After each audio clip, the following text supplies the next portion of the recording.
Oromoo afaan teknooloojii godhuu fi guddina waan akkasiisanii akka muummichi ministeeraa yaadutti akka nu yaadnutti hoo akka ati yaadutti akka yaadutti hoo maaltu hafe Oromoon bilisummaan Oromoo ka jedhamu maal ta'ee yoo maal argateedha kana wal gaafachuu qabnaa jechuudha nu fakkeenyaaf hayyuu taatee yoo argamte bilisummaan Oromoo maali muummichi ministeeraa isaa kanatti nuti bilisoomnee jirra jedhee amana warri isa wajjin biyya bulchaa jirus bilisoomnee jirra jedhee amana deeggartoonni paartii bilisiginnaas badhaadhinaas bilisoomnee jirra jedhee amana warri paartii KFO deeggaruu fi warri paartii ABO deeggaruu hin bilisoomnee jedhee amana ajjeefamaa jirra hidhamaa jirra bilisummaa muummichi ministeeraa jiru kun bilisummaa akkamii jedhee gaafataa jechuudha isa kana irratti marii barbaachisaa jechuudha bakka rakkoon jiru waliin qajeelchuu qabnaa jechuudha fakkeenyaaf qabsaayaan Oromoodhaaf namni aarsaa kafale qabsoo kana keessatti jechuudha muummicha ministeeraa qofaa miti hedduutu jira jechuudha warri saba kanaaf aarsaa kafale kadee jijjiiramni kun akka dhufeef gahee olaanaa taphate ka dhiibamee jiru baay'eetu jira jechuudha nuti kana muummicha ministeeraa bifa tasgabbiitiin bifa naamusa qabuun gaafachuu qabnaa jechuudha gaafa inni gadi dhufee taragagga'ee nagaa nu barbaachisa tokkummaa nu barbaachisa marii nu barbaachisa gaafa inni jedhutu okay marii nu barbaachisa carraa nu harka seene kanallee wal harkaa baasuun nu barbaachisu akkuma jedhame Oromoon har'a biyya qabate laakiin ammoo akka amma fakkeenya muummichi ministeeraa bilisummaa isaa ibsu sanitti ani bilisummaa guutuu argadhee ibsuu hin danda'u ka amma namoota nalaalaa jiru kana keessaa namoota hedduu jechuudha ka waan kana bilisummaa kana akkasitti hin fudhanne sababiin isaa ani yaada muummicha ministeeraa bilisoomne jedhu irratti tokkofa irratti Oromoon qabsoo isaa keessatti waa sadiif qabsa tokkofa abbaa biyyummaati lammaffaa ofiin of bulchuu sadaffaa daangaa isaati daangaa isaa hogguu jennu Finfinnee dabalatee lafaan Oromiyaa ta'an ummata Oromoo jala deebuudha tokko lammaffaa irratti Oromoon afaan isaatiin afaan isaa afaan hojii ta'u akka barbaadetti afaan isaatiin dubbachuu sanirraan ammoo ofiin of hogganu hoggansi isaa nagayaan bahee galuu danda'uu jedhee amana uummanni Oromoo isa kana keessatti muummichi ministeeraa ani aangoo waan harkaa qabuuf ani Oromoodha bilisoomnee jirraa jechuu qofa osoo hin taane an akka nama tokkootti gaafii muummicha ministeeraa Abiyyi Ahmadiif dhiyeessu hubannoo siyaasaa qaburraa kan ka'e bilisummaa muummichi ministeeraa jedhu san Oromoon bilisummaa akkasii guutuun guututti argadhe jedhee nama nuwan garuu yaadni muummee ministeeraa dhiyeesse sirriidha yaada maaliif sirrii ta'ee biyya bulchaa jira ilma Oromooti aangoo harkaa qaba waraana harkaa qaba parsantii guddaa ummata isatu harkaa qaba biyyattii isatu harkaa qaba kanaafuu saba kana gara tokkotti fidee rakkoo saba kana jidduu jiru furuu danda'a jedhee waan amanuufi jechuudha yaadni inni kaase kuni an akka nama tokkootitti yaada marii barbaachisu innis ammoo yaada kana onni irraa ta'uu qabaa jechuudha namoota Oromoo ta'an kanatti gadi siqee waliin dubbachuudhaaf bakka kennuufii qabaa jechuudha bilisoomnee jirraa qofa osoo hin taane fakkeenyaaf akkasitti amana sababiin isaa kana kaasuuf fakkeenyaaf akka muummichi ministeeraa kaasetti wanni nu hafe hin jiruudha bilisoomne xumurre wanti takkatti nu hafe misoomaa fi afaan Oromoo gaafii abbaa biyyummaa gaafii sarbamuu kana keessaa bayaa kanan gaafatina amma gaafiin isin gaafachuu qabdan gaafii misoomaa gaafii guddina biyyaati waan jedhuudha muummichi ministeeraa kuni bareedaadha Oromoon guddina hin barbaada garuu waan takkatti akka gaafiitti dhiyeessuu qabnu akka Oromootitti dhugaa dubbanneetumaan muummicha ministeeraallee yaada kana akka gaafiitti kennu gaafadha jechuudha jalqaba irratti Oromoon osoo xilaanni dhufe Abiyyi dabarsee kenna jedhee nama nuwan akkuma isin argitan kana har'allee parsantii guddaa ummanni Abiyyi wajjin jiru ummata Oromooti kanaaf xilaanni Abiyyi waa takka godhuu hin danda'u jechuudha isa kana irratti bilisummaan Oromoon barbaadu sun tami fakkeenyaaf amma an akka nama tokkootitti duuti haa dhaabattu Itoophiyaa keessatti yoo jedhan Oromoo qofarraa haa dhaabattu duuti jedhee nama nuwan duuti yoo dhaabatte ummata Itoophiyaa hundarraa dhaabachuu qabdi duuti Amaara irraallee dhaabachuu qabdi Tigree irraallee dhaabachuu qabdi Oromoo irraallee dhaabachuu qabdi garuu sabni Oromoo akka saba Oromootitti walii kabajamuu qaba hayyuu fi kabajuu qaba wal amanuu qaba hoggansi Oromoo har'a aangoo irra jiru ka Oromoo bakka bu'ee biyya bulchaa jiru mataan isaa hangafni gubbarraa kaasee muummicha ministeeraa akka ta'e jechuudha nama Oromoodhaaf aarsaa kafalan paartii Oromoodhaaf aarsaa kafale hoggansa Oromoodhaaf aarsaa kafale hedduu isaatu dhiibamee qabsoo kanarra daaritti bahee taa'aa waan jiruuf bilisummaa jedhamu kana akka ummanni misoomatti deebuuf akka ummanni guddina afaanii kana gara teknooloojiitti ceesisuuf gaheen eenyurraa eegama ka jedhuuf jalqaba muummicha ministeeraati. Wanti muummicha ministeeraa irraa qajeelte chigaditti pirezidaantii naannoo Oromiyaa irraa dabalatee hundi isaatu jittii kun qallaaliidha jechuudha. Kana jechuun maal jechuudha?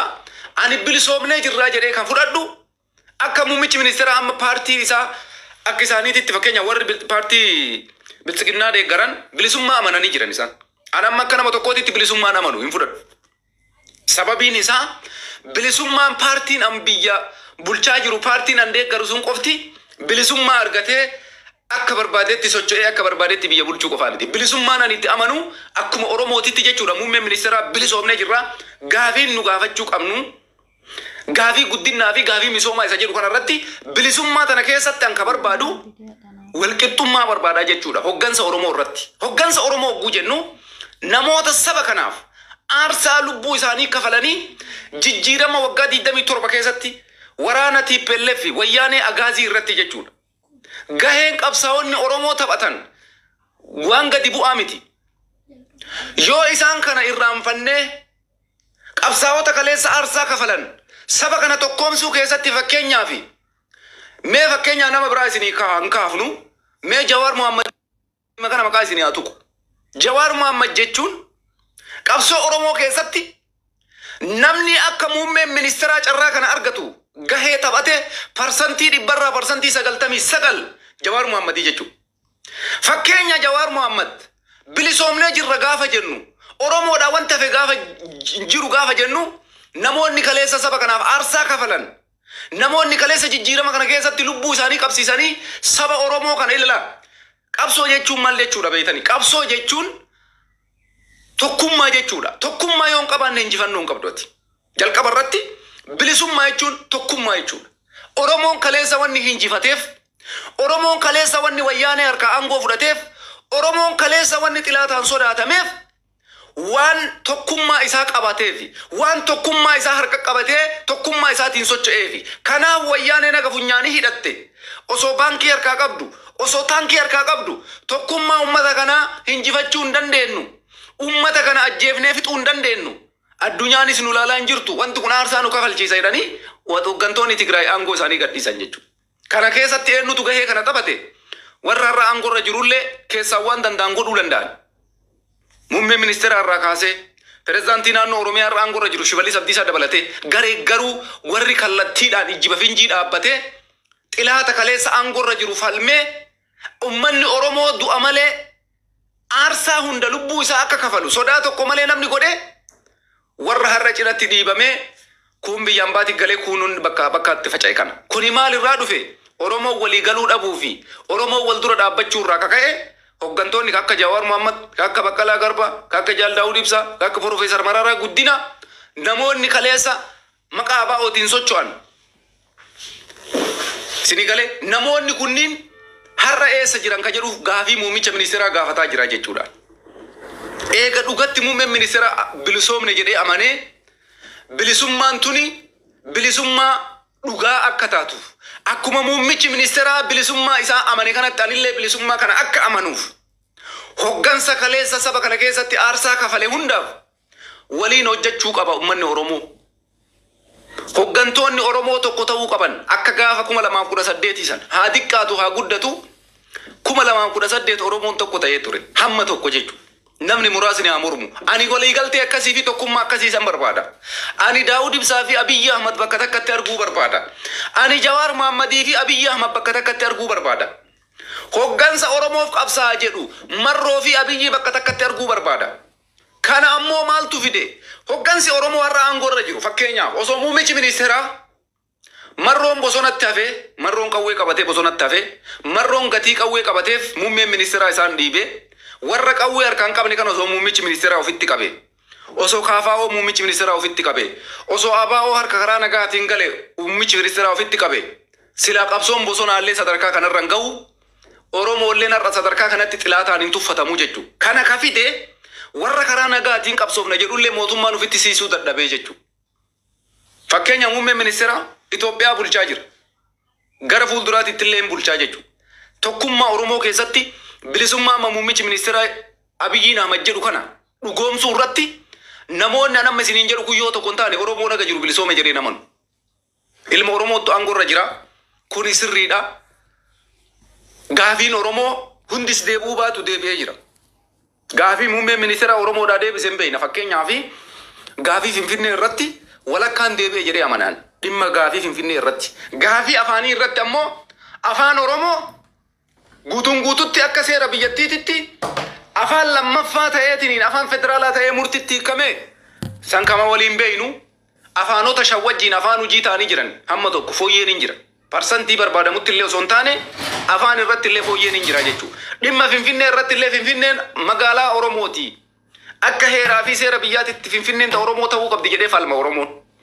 Kunillee guutuun guututti hojiitti illee hiikamuu baatu hamma tokko Oromoon Finfinnee irraa walakkaa magaalaa muratee Shaggar hundeessee jira. Shaggariin tunarra magaalaa Oromooti malee magaalaa Shimallis Abdiisaati miti. Shimallis Abdiisaa pirezidaantii naannoo Oromiyaati. Har'an jiraa boriin jiru. Garuu magaalaan Shaggar hundooftee jirti.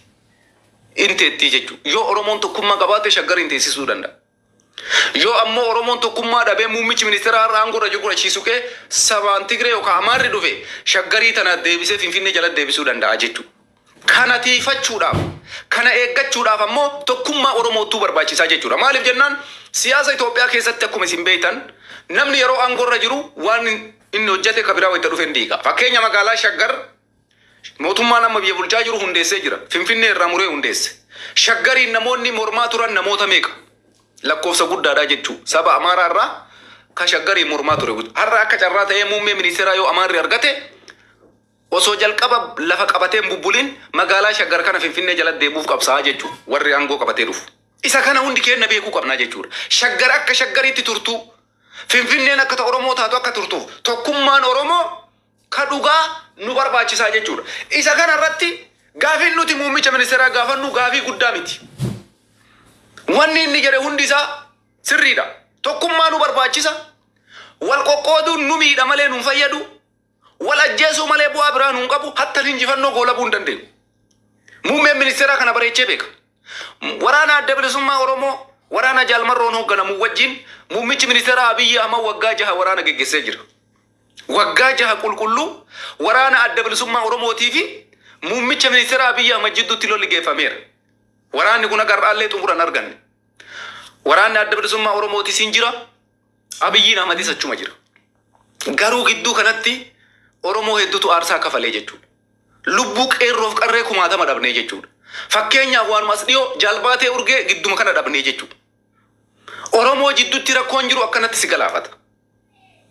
Gatii kanaaf jecha walitti siquun, waliin dubbachuun, waliin mari'achuun, walitti siquun furmaata bilisummaa dhugaasan aangoo dheereffachuuf iyyuu tokkummaa Oromoo ni barbaachisaa jechuudha. Kanaaf jecha waanuma jedhame qofa taqabbaluu osoo hin taane muummeen ministeeraa bilisoomne jedheera. Bilisoomne innee taqabbaluu osoo hin taane bilisummaan tun akkamitti akkam bilisoomne innee wal gaafachuun barbaachisaadha. Kanaaf har'a yaada kana kaasee jechuudha. Yaada araaraa kamarii inni jedhe hin fudhadhaa. Garuu bilisummaan suni namoota biyya bulchaa jiraniif dhuga. Warra har'a carraa qaban waajjira garaagaraa keessa jiran waraana ajajuu danda'an ministeera wayii argatan bilisoomneedhaanii amanan isaanis.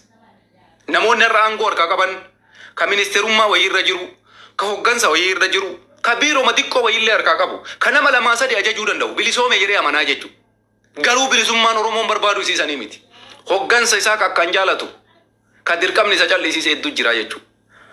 Kanaaf jecha dhugumatti muummeen ministeeraa bilisummaa Oromoo qulqulluu yoo barbaade akka jedhe sanittis bilisummaa dhugaa tazalaalamii ta Oromoo san yoo barbaade hoggantoota Oromoo dhiibaman kana ofitti qabuun isaa dirqama.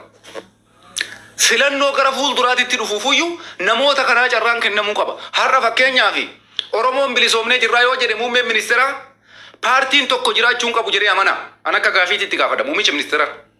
Itoophiyaa keessatti paartiin Oromoo paartii biltsiginnaatiin alatti paartiin jiraachuu hin qabu jedhee amana muummeen ministeeraa moo paartilee jiran kanniinoo akkamitti ilaalaa. Bilisoomne dheera muummichi ministeeraa. Bilisummaan tuni garuu ta biltsiginnaa ta paartii isaanii qofa moo Oromoo hundaaf bilisummaa hawwan ka jedhuuf gaafii dhiyeessuun barbaachisaadha. Bilisoomne muummeen jedhee bilisoomne jechuu miti. Fakkeenya kaafaa'oon Oromiyaa keessa qabsoo karaa nagaa qabsaa. Hooggantoonni isaanis karaa nagaatitti amanu gizee kamiyyuu waraanatti seenuun barbaadan. Isaan kanaafuyyuu carraan maaf laatamuu dhabe. Akka waajjira isaanii banatanii filannoo irratti hirmaatan. Aangoo tokko teessoo tokko argatanii ganda takka uummata tokko tajaajilanii isaan wajjin akka biyya kana bulchaniif. Maaliif paartii makaafa'oo kanaaf carraan kennamuu dhabee gaafachuu qabnaa jechuudha. Gatii kanaaf jecha bilisoomnee jirra. Bilisummaadha wayita jennu akka hawaasa Oromoo waliigalaatitti hayyuun Oromoon qabu namni duratti ilaalu suni waliigalteedhaan waliin hojjechuu qaba jechuudha. Ani Oromiyaa keessatti paartii biltsiginnaa qofatu jiraachuu qaba jedhee muummichi ministeeraa yoo amane kuni bilisummaa yoo ta'e rakkoodha. Fakkeenya akka kiyyatti jechuudha. Paartiin tokkochi qofti Oromoodhaaf gahiidha. Kaafaa'oonis hin barbaachisu, ABO'oonis hin barbaachisu. Garuu muummeen ministeeraa gaafa hawaasa keenya keessa dhufu bilisoomnee jirra. Uummanni Oromoo hundi bilisoomeera. Garuu uummanni kun nama jaalatu qaba. Muummichi ministeeraallee bareechee beeka. Bareechee beeka itti himuun hin barbaachisu jechuudha. Hagam Oromoon akka Jawaar